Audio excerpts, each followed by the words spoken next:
హనుక చివరి రోజు సందర్భంగా నా స్నేహితులకు, నా ఫాలోవర్స్కి మంచి మాట ఏమిటంటే, జీవించి ఉన్నాము అంటే తోరాను పొందుకొని, తోరాను హత్తుకొని, తోరాలోని నడిచినవాడు మాత్రమే జీవించి ఉన్నవాడు అని అర్థం. తోరాని పొందుకోలేని వారు, తోరాలో జీవించని వాళ్ళు, నామక భక్తి చేసే వాళ్ళంతా జీవించి ఉన్నామనుకుని చెప్పుకుంటూ చనిపోయిన వారితో సమానం. బ్రతికుండి మృతులే.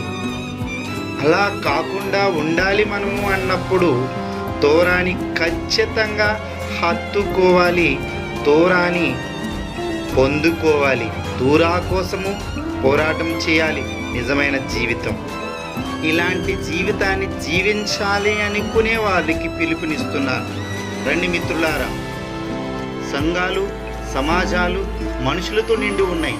దేవుని రాజ్యం మాత్రం ఖాళీగా ఉంది. దేవుని కోసం పోరాడే వాళ్ళు లేరు, దేవుని కోసం చెప్పేవాళ్ళు లేరు, దేవుని రాజ్యాన్ని స్థాపించాలనే వాళ్ళు లేరు. ప్రారంభించేది అంతా మొదట్లో దేవుని కోసమే ప్రారంభిస్తున్నారు. తరువాత స్వనీతిని ఆధారం చేసుకొని వారి యొక్క సమాజాలను అభివృద్ధిపరుచుకుంటూ వాళ్ళే ఉన్నతమైన స్థాయిలో నిలబడడానికి చూస్తున్నారు తప్ప అనేక మందిని శిష్యులుగా తయారు చేయలేనటువంటి జ్ఞానాన్ని మరిచారు. మిత్రులారా, నేనిస్తున్నాను పిలుపు, రండి. వీరులైనటువంటి వారు, ధీరులైనటువంటి వారు, స్వచ్ఛమైన మనసుతో బైబిల్ని ఎలుగెత్తి, తోరాని ఎలుగెత్తి చెప్పాలనుకునేటువంటి వారు, తోరాలో లోతైన సత్యాలని తెలుసుకోవాలి అనుకునే వాళ్ళకి ఈ హనుక సందర్భంగా పిలుపునిస్తున్నాను. నా నెంబరు 9133568989.